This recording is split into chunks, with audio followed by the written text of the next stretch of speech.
Сарчиева пак ќе се трка за Гинис. Ќе се урива рекордот во варење грав во 1 сат. Македонското гравче пред 2 години со 3150 литри беше запишано во книгата на рекорди, но многу кратко остана на врвот. Американците од градот Пинсон поставија нов рекорд од 3823 литри. Со оглед на тоа дека имавме околу 20.000 гости, минатиот пат решевме малку да зголемиме количината на гравчета. Очекуваме дека ќе биде тоа околу 5500 литра, што значи многу повеќе од оној рекорд што ние го имавме и оние што направија пред нас. Се надевам дека пак ќе повратиме нашиот рекорд што го имавме пред 2 години.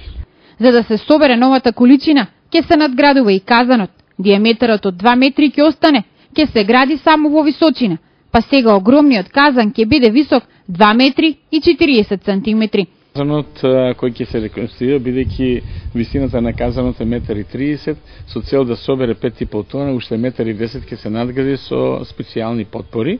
И за разлика од пред 2 години, каде што имавме со плинот големи проблеми, сега ќе се направи кукиште од огнеотпорни материјали, така да и сликовито ќе биде за посетителите многу по-сликовито, ќе се гледат и овие кубарите како се тоа припрема. Организаторите не откриваат, но велат дека рецептот ќе биде сличен на оној што го подготвија пред 2 години. Колку мастрав ќе биде потребно да се сруши новиот рекорд, се уште се пресметува, но сигурно ќе биде многу повеќе од она што се потроши при поставувањето на минатиот рекорд, кога во казанот завршија 400 тони грав, 200 кг сланина, 70 кг зејтин и 40 кг кромит. Сето тоа зовриено во 2,5 тони вода.